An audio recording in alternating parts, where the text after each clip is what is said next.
अपने पराए। घर की लड़ाइयाँ कितनी भी हो, लेकिन ये भी सच है कि किसी पर कोई आपत्ति हो तो अपना ही परिवार साथ देता है। भैया, मेरे पीछे पुलिस लगी है, प्लीज मुझे बचा लो। रवि और राज दो भाई, लेकिन दोनों में कभी नहीं पटी। अरे क्या हुआ छोटे, क्या कर दिया तूने?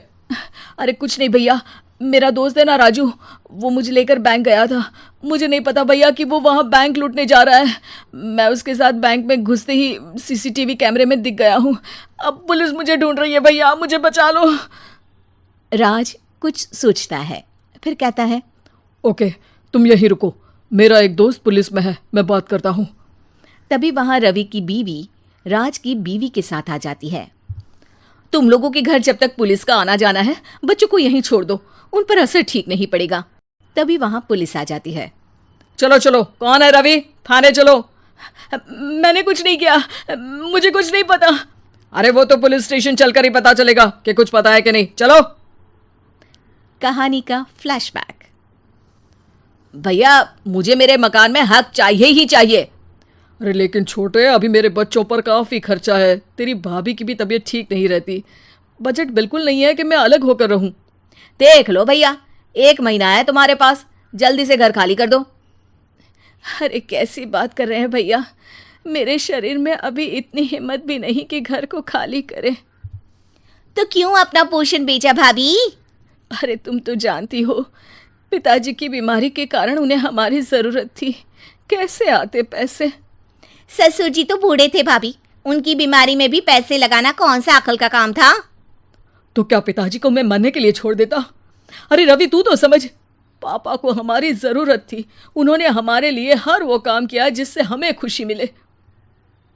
बैक टू रवि जो जेल में बैठा है। ये मैंने क्या कर दिया था? मैं ना पिता का हुआ ना ही भैया का, मेरे साथ जो हो रहा है ठीक ही हो रहा है। तभी वहां पुलिस वाला आता है। रवि, तुमसे कोई मिलने आया है। भाभी, आप यहाँ क्यों आई? पुलिस स्टेशन है ये भाभी। भैया, आपकी जगह मेरा भाई होता तो क्या मैं नहीं आती? अच्छा ये खाना ले लीजिए, खा लीजिएगा। आपके भैया लगे हैं वकीलों और पुलिस वालों से बात करने में, डरने की कोई बात नहीं। जब आपने गुनाह किया ही नहीं तो सज़ा भी नहीं मिलेगी। रवि भाभी को देखकर रोने लगता है। घर में साक्षी चुपचाप बैठी होती है कि तभी सोनम कहती है, अरे साक्षी क्या हुआ, परेशान क्यों हो रही हो? भाभी, अभी अभी पुलिस स्टेशन से खबर आई है, इन्हें बड़े जेल में शिफ्ट किया जा रहा है। मैं क्या करूंगी भाभी? रो मत, हम अच्छे से अच्छा वकील करेंगे। लेकिन उसमें तो बड़े पैसे लगेंगे दीदी, हम इतना पैसा कहाँ से लाएंगे? अरे क्यों, ये मकान है ना, और मेरे कुछ गहने भी हैं। साक्षी की आंखों में पानी आ जाता है। पर दीदी, ये तो आप और भैया की मेहनत की कमाई है। पापा के बाद भी तो हम लोगों का सब खत्म हो गया था। पापा को तो बचा नहीं पाए, लेकिन भैया को ज़रूर बचा लेंगे, और भगवान चाहेंगे ना तो दोनों भाई मिलकर इससे भी बड़ा मकान खड़ा कर लेंगे। साक्षी। थोड़ी देर में राज वहां आता है। सोनम सही कह रही है साक्षी, पैसों की कमी के कारण किसी भी बेगुनाह को सजा नहीं मिलती। राज एक अच्छा सा वकील करता है। सोनम और साक्षी बचाए पैसे और अपने गहनों को बेचकर रवि का केस लड़ते हैं और जल्द ही रवि जेल से बाहर आ जाता है। रवि राज को गले लगाकर कहता है, भैया मुझे माफ़ कर दो, मुझे साक्षी ने सब कुछ बताया है।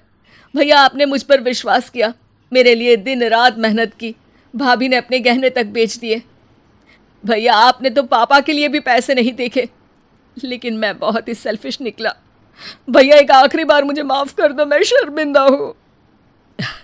अरे भाई, अपने तो अपने ही होते हैं, पापा ने हमारे लिए क्या नहीं किया, ये तुम्हें बताने की ज़रूरत नहीं है मुझे। और फिर तू तो मेरा भाई है, पैसे से बढ़कर रिश्ते होते हैं भाई।